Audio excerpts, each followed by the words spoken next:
दोस्तों, क्या आपने कभी सोचा है कि पैसा कमाना एक कला है या एक विज्ञान?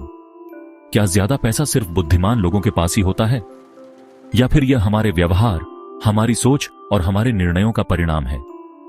आज हम बात करेंगे एक ऐसी किताब की जो न सिर्फ आपके पैसे को देखने का नजरिया बदल देगी, बल्कि आपको यह समझाएगी कि पैसा कमाने और उसे बनाए रखने के पीछे का असली रहस्य क्या है। यह किताब है the psychology of money, the psychology of money, जिसे मॉर्गन हाउसल ने लिखा है। यह सिर्फ एक वित्तीय किताब नहीं है, बल्कि एक मानसिकता बदलने वाली पुस्तक है जो यह बताती है कि पैसा केवल गणित या ज्ञान का खेल नहीं है, बल्कि हमारे व्यवहार, हमारे फैसलों और हमारी आदतों का परिणाम है। वीडियो शुरू करने से पहले, अगर आप इस बुक को पढ़ना चाहते हैं तो इसका लिंक नीचे डिस्क्रिप्शन में मिल जाएगा। और अगर आपको यह वीडियो पसंद आए तो प्लीज चैनल को सब्सक्राइब जरूर करें, ताकि मैं आपके लिए ऐसा शानदार कंटेंट लाता रहूं। तो चलिए इस सफर को शुरू करते हैं। चलिए एक छोटी सी कहानी सुनते हैं। एक पार्किंग में काम करने वाला युवक था जो रोज एक अमीर टेक्नोलॉजी कंपनी के अधिकारी को देखता था। वह व्यक्ति हर समय अपनी संपत्ति का दिखावा करता था, जेब में हजारों रुपए के नोटों का बंडल रखता, महंगी कारों में घूमता और बिना किसी कारण के सोना समुद्र में फेंक देता था। उसकी जीवन शैली ऐसी थी जैसे उसके पास पैसा कभी खत्म ही नहीं होगा। लेकिन कुछ ही सालों में वही व्यक्ति कंगाल हो गया। एक दिन उसके पास सब कुछ था और अगले ही दिन कुछ भी नहीं बचा।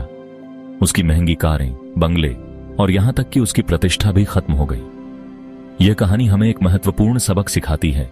पैसा सिर्फ कमाने का खेल नहीं है, बल्कि इसे सही तरीके से संभालने का भी है। दूसरी ओर एक साधारण व्यक्ति था, रोनाल्ड रीड।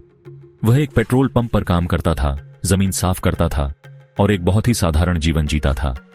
उसकी जिंदगी में कोई शोर शराबा नहीं था, कोई दिखावा नहीं था। लेकिन जब उसकी मृत्यु हुई तो लोग हैरान रह गए। उसके नाम पर $8 मिलियन, करीब 66 करोड़ रुपए थे। लेकिन यह कैसे हुआ? न कोई बड़ा व्यवसाय, न कोई लॉटरी, बस एक सरल आदत, बचत और लंबे समय तक निवेश। रोनाल्ड ने अपने जीवन में कभी भी फालतू खर्च नहीं किया। उसने छोटी छोटी बचत की और उन्हें लंबे समय तक निवेश किया। यह कहानी हमें एक महत्वपूर्ण संदेश देती है। पैसा कमाने से ज्यादा जरूरी है उसे सही तरीके से बनाए रखना। द साइकोलॉजी ऑफ मनी पुस्तक से मुख्य शिक्षाएं: पहला, पैसे को बचाना और सही उपयोग करना सीखें। पैसा कमाना जरूरी है, लेकिन उसे सही तरीके से बचाकर रखना और सोच समझकर खर्च करना उससे भी ज्यादा महत्वपूर्ण है। किताब में बताया गया है कि बहुत से लोग पैसा कमा तो लेते हैं, लेकिन उसे बचाना नहीं जानते। वे अपनी इच्छाओं पर कंट्रोल नहीं रख पाते और फालतू खर्च करके अपनी वित्तीय स्थिति को खराब कर लेते हैं। दूसरा, भाग्य और जोखिम को समझें। बिल गेट्स एक ऐसे स्कूल में पढ़े जहां कंप्यूटर उपलब्ध थे। यह उनका सौभाग्य था। वहीं उनके दोस्त केंट इवांस, जो उतने ही प्रतिभाशाली थे, एक दुर्घटना में अपनी जान गंवा बैठे। यह दर्शाता है कि जीवन में भाग्य और जोखिम दोनों का खेल है, इसलिए हमेशा एक बैकअप प्लान तैयार रखें। किताब में बताया गया है कि जीवन में कुछ चीजें हमारे नियंत्रण में नहीं होती, इसलिए हमें हमेशा भाग्य और जोखिम को समझना चाहिए और अपने फैसलों में सावधानी बरतनी चाहिए। तीसरा, लालच से बचें। बहुत से लोग हमेशा और अधिक पैसा कमाने की चाहत रखते हैं, लेकिन जब तक आपको यह एहसास नहीं होता कि मेरे पास जो है वह पर्याप्त है, तब तक आप कभी संतुष्ट महसूस नहीं करेंगे। किताब में बताया गया है कि लालच हमें अंधा बना देता है।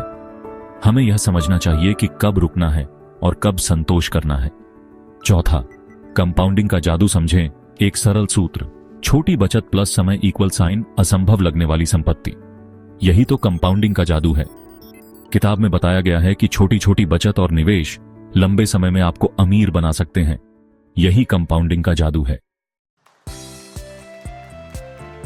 दोस्तों, पैसा केवल ज्ञान से नहीं, बल्कि हमारे व्यवहार से बनता है।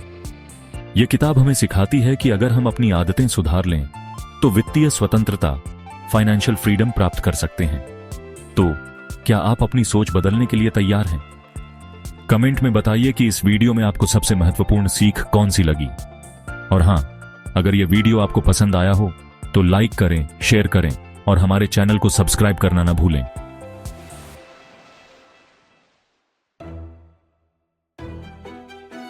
अगर आपको यह वीडियो पसंद आया हो तो इसे अपने दोस्तों और परिवार के साथ शेयर करें।